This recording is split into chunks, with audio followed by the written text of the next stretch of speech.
तो फिल्म की शुरुआत होती है और स्पेस में रिया नामी एक लड़की को दिखाया जाता है। डर कर वो एकदम से उठती है तो देखती है कि स्पेस स्टेशन की हालत काफी बिगड़ी हुई थी। उसके सर पर भी एक जख्म था। वो कौन थी, कहाँ से आई थी, क्यों आई थी, कुछ याद नहीं था उसे। स्पेस स्टेशन में वार्निंग अलार्म्स बज रहे थे, सिस्टम रीसेट करने का ऑर्डर दिया जा रहा था। टॉर्च लिए चेक करने के लिए आगे बढ़ती है तो एक कैबिन में उसे सारे क्रू मेंबर्स की लाश मिलती है। इनके साथ क्या हुआ था, यही सोचते हुए वो आगे बढ़ती है तो स्पेस स्टेशन के गेट पर पहुंच जाती है। उनका स्पेसशिप किसी और प्लेनेट पर है जहां रिया बिना मास्क लगाए निकल जाती है। यहाँ बर्फबारी हो रही थी, चारों तरफ पहाड़ ही पहाड़ थे और रिया को यहाँ कुछ इंसानी लाशें भी दिखती हैं और कुछ ही दूर जाने पर उसे अपना एक साया दिखाई देता है जो कुछ ही देर में गायब हो गया क्योंकि वहाँ अजीबोगरीब पिंक और ब्लू रोशनी फैलने लगी थी और उसी की वजह से रिया को सांस लेने में भी मसला होने लगा था। वो बहुत मुश्किल से भागते हुए अपनी स्पेसशिप तक वापस आई। अंदर आते ही पास के एक वीएन से उसे अपने क्रू मेंबर्स याद आए जिनकी बातों से हमें पता चलता है कि जिस प्लैनेट पर ये लोग थे उसका नाम KOI था, जिसका निकनेम इन्होंने ऐश रख लिया। खैर रिया का ये वीएन खत्म हो जाता है और प्रेजेंट पे हम देखते हैं कि वो अपनी गर्दन पे एक चिप लगा रही थी जिसे लगाते ही उसे सुकून मिल जाता है और फिर वो नहाने चली जाती है। नहाते हुए हम उसकी पूरी बॉडी पर खून ही खून देखते हैं। दोबारा से वो स्पेस स्टेशन को चेक करने लग जाती है। उसे एक बुक मिलती है जिसमें स्पेस शटल के बारे में लिखा हुआ था और अपनी एक वीडियो भी दिखती है जिस वीडियो से उसे अपने बारे में काफी कुछ पता चल जाता है। यही पढ़ते हुए अचानक उसे अपने इर्द गिर्द से किसी की आवाज महसूस होती है। वो डर कर एयरलॉक के पास छुप जाती है और आहिस्ता आहिस्ता आगे बढ़कर देखती है तो वहाँ एक स्पेस सूट पहना आदमी था जो उसे अपने लिए खतरा लग रहा था। वो उसे मारने का सोच रही थी कि उस आदमी ने अपना हेलमेट उतार कर उसे बताया कि मैं तुम्हारा ही साथी हूँ। ब्रियन इस मिशन का इंचार्ज था। वो रिया को बताता है कि रिया के ही मदद बुलाने की वजह से वो यहाँ पर उसकी मदद करने के लिए आया था, लेकिन रिया को ऐसा कुछ याद नहीं था कि वो मुसीबत में कब आई और उसने कब किसी को मदद के लिए बुलाया। यहाँ की हालत और जगह जगह लाशें देखकर वो उससे पूछता है कि क्या ये सब क्लार्क ने यानी उनके दूसरे मेंबर ने किया है।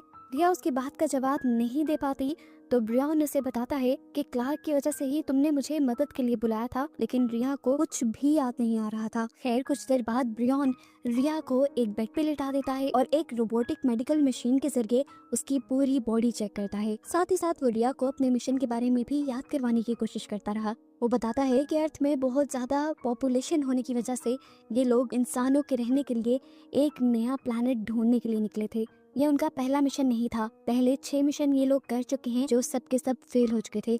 ये 7वां और आखिरी मिशन था और यही मिशन इंसानों की आखिरी उम्मीद है। वो बताता है इस टाइम ये लोग जिस प्लैनेट पे हैं उसका नाम है KOI। रिया यहाँ पर उठ के बैठ जाती है और ब्रियन से पूछती है मुझे पहले मेरे बारे में बताओ कि मैं कौन हूँ। तो ब्रियन उसे नहीं बताता और कहता है कि तुम्हें खुद ही याद आने लगेगा। रिया सोने के लिए चली जाती है और आधी रात को उसकी डर कर आँख खुलती है। वो अपने सामने अधमरे इंसान को देखती है जो जख्मी था, लेकिन अगले ही पल वो गायब हो गया और रिया समझ गई कि वो हेलुसिनेट कर रही है। अगली सुबह रिया और ब्रियन उठते हैं और यहाँ मौजूद अपने सभी क्रू मेंबर्स की लाशें इस स्पेसशिप से बाहर निकालने लगते हैं क्योंकि उनकी वजह से यहाँ स्मेल होने लगी थी। क्लार्क उनकी एक क्रू मेंबर जिसका कोई पता नहीं था, ये लोग उसके बारे में बात करते हैं। इन्हें लग रहा था कि वो स्पेस स्टेशन से बाहर भी जा सकते हैं और ये सब जो हुआ है वो भी उसी का किया हुआ है। ब्रियन कहता है हमें ज्यादा टेंशन लेने की जरूरत नहीं है, अगर वो बाहर है तो जैसे ही उसका ऑक्सीजन खत्म होगा तो उसे अंदर आना पड़ेगा। ऑक्सीजन का सुनकर ब्रियन को याद आता है कि टेंशन की बात तो उनके लिए भी थी क्योंकि उनके स्पेस स्टेशन का ऑक्सीजन बहुत कम रह गया था। अगर ये जल्द ही वापस जाने का फैसला ना करेंगे तो इनकी भी जान खतरे में पड़ सकती है। खैर रिया जब दोबारा स्पेस स्टेशन के अंदर घूम रही थी तो एकदम से उसे खून में सनी हुई कैंची नजर आई, जिस देखकर उसे दोबारा पुराने वीएंस नजर आने लगे जिसमें उसे हल्की सी झलक मिली कि किस तरह उनका एक क्रू मेंबर इस कैंची के जरिए बाकी सबको नुकसान पहुंचा रहा था। अभी वो ये सब सोच रही थी कि यहाँ पर ब्रियन आ गया जिसने उसे बताया कि बाहर प्लैनेट पे एक बहुत बुरा तूफान आ रहा है, जबकि रिया यहाँ उसे खुशखबरी देती है कि उसे पास्ट के बारे में थोड़ी थोड़ी बातें याद आने लगी हैं। इनकी बातों के दौरान यहाँ पर दोबारा अलार्म बजने लगते हैं और इन्हें पता चलता है कि इनके स्पेस स्टेशन का ऑक्सीजन लेवल तेजी से कम हो रहा है। ऐसा इसलिए था कि तूफान की वजह से स्पेस स्टेशन में कहीं पे डैमेज हो गया था जिसे जल्दी रिया ढूंढ कर रिपेयर भी कर देती है। लेकिन अफसोस की बात ये थी कि ये लोग अपना 30% ऑक्सीजन खो चुके थे, जो लगभग इनके 10 दिन का सहारा था। इन्हें अपने स्पेस स्टेशन की सप्लाईज को पूरा करने के लिए यहाँ से जाना पड़ेगा, लेकिन रिया ये कहते हुए यहाँ से जाने से मना कर देती है कि हो सकता है उनकी क्रू मेंबर क्लार्क अभी भी जिंदा हो और वो उसे छोड़कर नहीं जा सकती। ये सुनकर ब्रियन को गुस्सा आ जाता है और वो रिया पर चिल्लाकर कहता है कि तुम्हें मेरी बात माननी पड़ेगी क्योंकि मैं ही यहाँ का कैप्टन हूँ। रिया जरा सहम सी गई थी, दिमागी हालत उसकी पहले ही ठीक नहीं थी। उसकी तबीयत को ठीक करने के लिए ब्रियन ने उसे दोबारा गर्दन पे लगाने के लिए छोटी छोटी चिप्स दी, जिससे उसकी हालत बेहतर हुई। रिया अब सोने के लिए चली जाती है और उसे ख्वाब में इस मर्तबा अपना दूसरा क्रू मेंबर दिखाई देता है, जो असल में उसका हस्बैंड भी था। ये दोनों उस टाइम किसी और प्लेनेट पे थे और वहीं पर रिया एक बहुत बड़ा सा गड्ढा देखती है जिसके अंदर से लगातार एनर्जी निकल रही थी। उसका हस्बैंड उसे कहता है उसके करीब मत जाना, वो खतरनाक है। और बस इसी के साथ उसका ये ख्वाब खत्म हो जाता है। रिया की आंख भी खुल जाती है और वो अब सब कुछ जानने के लिए यहाँ की फुटेजेस देखना शुरू करती है। वो पहले दिन की फुटेज निकालती है जहाँ पर ब्रियन ने काफी सारे क्रू मेंबर्स को बाहर छानबीन करने के लिए भेजा था और यही इसी प्लेनेट पर इन्हें एक बहुत बड़ा सा गड्ढा भी दिखा था। ये लोग उसे देखकर हैरान हो गए क्योंकि उसके अंदर एक अजीब किस्म का लिक्विड था, जिसे देखने पर ये लोग समझ जाते हैं कि ये नेचुरल नहीं हो सकता, इसे किसी ने बनाया है। और अगर किसी ने यहाँ बनाया था तो इसका ये भी मतलब था कि कोई एलियन क्रिएचर यहाँ पे रहती है। यहाँ पर उनका एक साथी इस गड्ढे के अंदर जब देखने की कोशिश करता है तो गड्ढे के अंदर से एक एनर्जी निकलकर उसका सर फाड़ देती है और प्रेजेंट में रिया ये देखकर डर जाती है। ये वीडियो देखते हुए ही ब्रियन यहाँ आ जाता है और रिया को भी समझ आ जाती है कि ब्रियन पहले से ही जानता था कि ये प्लेनेट बहुत खतरनाक है, लेकिन वो रिया को ये सारी बात इसलिए नहीं बता रहा था क्योंकि वो अपने इस आखिरी मिशन को फेल होता नहीं देख सकता था। यहाँ पे रिया ये भी समझ जाती है कि वो जो छोटे छोटे पैचेस ब्रियन उसे देता है वो उसकी मेमोरीज को भुलाने के लिए है, ताकि उसे कुछ याद ना आए और वो सिर्फ मिशन पे फोकस करे।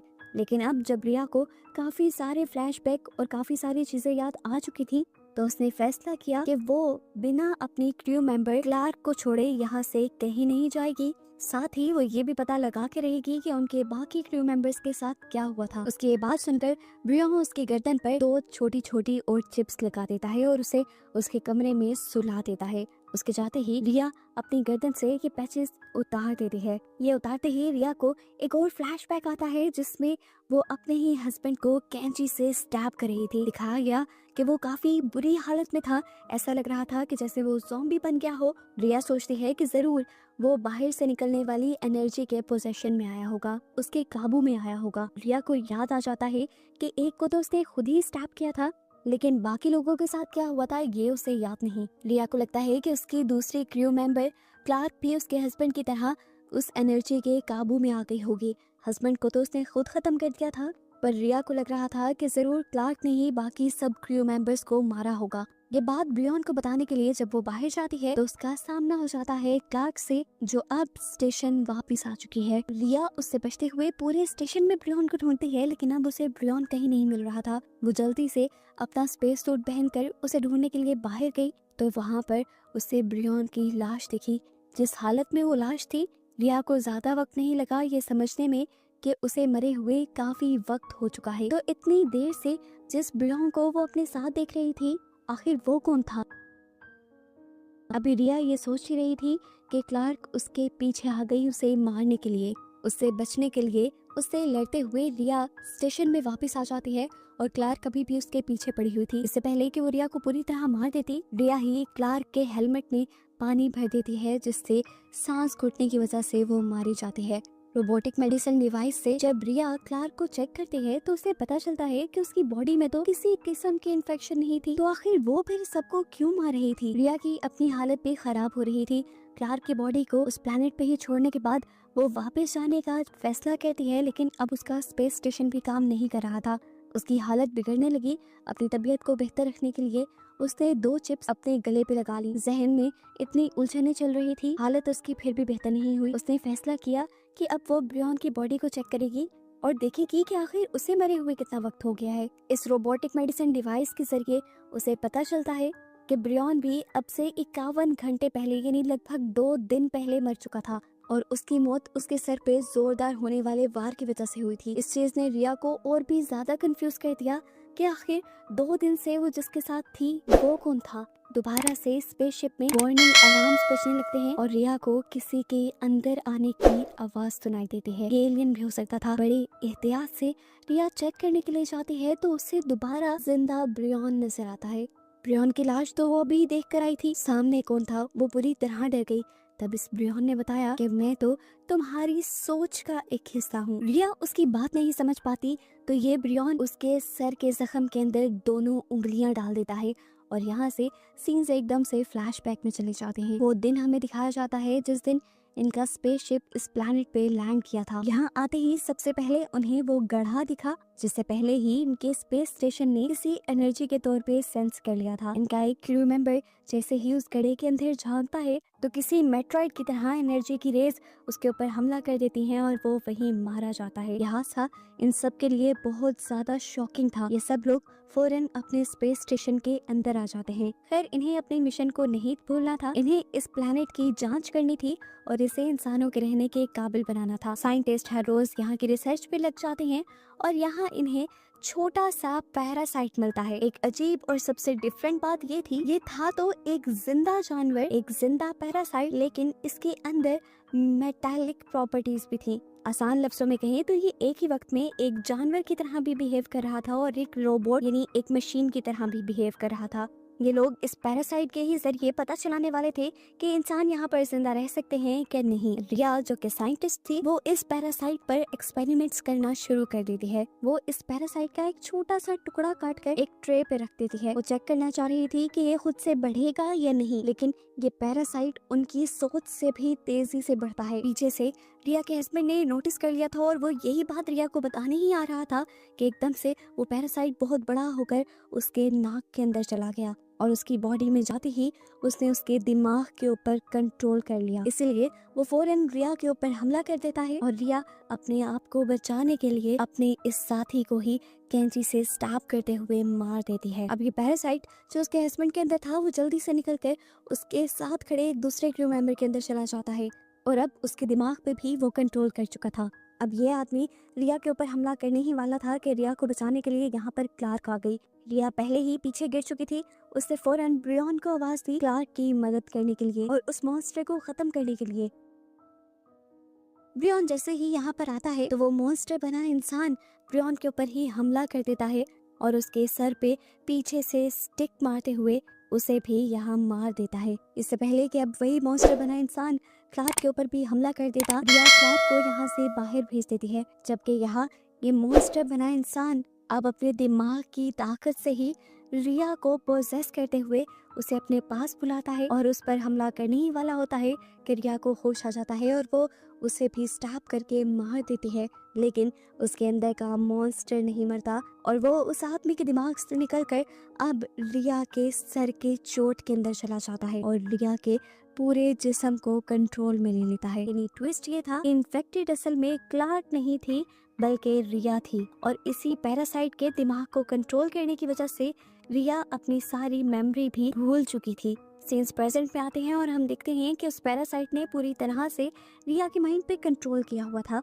वही रिया को बताता है कि सामने जिस ब्रियन को वो देख रही थी वो सिर्फ हेलुसिनेशंस थे रिया के, जो ये पैरासाइट ही उसे दिखा रहा था।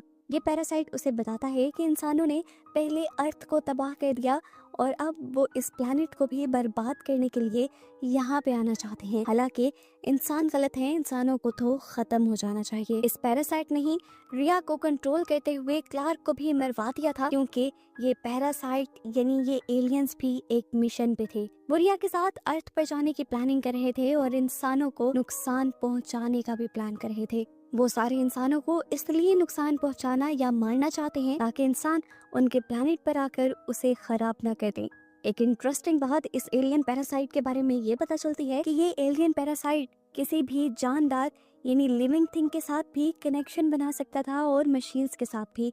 इसी तरह उसने स्पेस स्टेशन के साथ भी लिंक बना लिया और साथ में रिया के साथ भी। मूवी के स्टार्ट होते ही जो वार्निंग अलार्म्स बज रहे थे वो गलत नहीं थे। स्पेस स्टेशन में सच में ये एलियन थे, लेकिन रिया को नजर इसलिए नहीं आए क्योंकि वो खुद रिया की बॉडी के अंदर थे। रिया को जैसे ही सारी चीजें याद आती हैं तो उसे समझ आ जाता है कि ये पैरासाइट उसके लिए और साथ ही साथ दुनिया के लिए बहुत ज्यादा खतरनाक साबित हो सकता है। वो फौरन ही अपनी रोबोटिक मेडिकल डिवाइस की मदद से अपनी सर्जरी करवाती है और उस पैरासाइट को अपने सर से बाहर निकलवा देती है। रिया की बॉडी से निकलने के बावजूद भी ये पैरासाइट शांति से नहीं बैठता, बल्कि ये जाकर ब्रियन की डेड बॉडी के अंदर चला जाता है और उसकी डेड बॉडी के अंदर तेजी से चेंजेस करते हुए उसे मॉन्स्टर बना देता है और फिर उसी मॉन्स्टर के जरिए रिया को भी मरवा देता है और ब्रियन की पूरी बॉडी पर कंट्रोल करते हुए उसकी बॉडी में तेजी से चेंजेस करता है और उसे एक भयानक मॉन्स्टर बनाते हुए उससे रिया पर अटैक करवा देता है। रिया उससे लड़ना तो चाह रही थी, लेकिन वो मॉन्स्टर उससे कई ज्यादा ताकतवर था। रिया अपने आप को इससे छुड़वा ही पाई, यही बहुत बड़ी बात थी। अब रिया अपना दिमाग चलाती है और यहाँ पे एक फायर गन लेते हुए उस मॉन्स्टर को जलाकर मार देती है, जिसके बाद फाइनली उसकी जान बच गई थी। मिशन तो ये उनका फेल हो गया था, लेकिन अब उसका दुनिया पे जाकर ये सारी इन्फॉर्मेशन देना बहुत जरूरी था। वो फौरन अपने स्पेस स्टेशन को वापस दुनिया की तरफ मोड़ देती है और जाते हुए उसे अपने सारे क्रू मेंबर्स याद आते हैं। मूवी के पोस्ट क्रेडिट सीन में हमें दिखाया जाता है कि रिया अपने मकसद में पूरी तरह कामयाब नहीं हुई थी। उसे लग रहा था कि उसने एलियंस से अपनी स्पेस स्टेशन को बचा लिया और वो अर्थ पे वापस चली जाएगी, लेकिन स्पेस स्टेशन को जब बाहर से दिखाया जाता है तो पता चलता है कि एलियंस ने पूरी तरह से इस पूरे ही स्पेस स्टेशन को अपने अंदर लपेटा हुआ था और वो भी रिया के साथ साथ जमीन की तरफ बढ़ रहा था और जमीन पे एक बहुत बड़ा खतरा आने वाला था। और बस यही दिखाते हुए ये मूवी यहाँ एंड हो जाती है।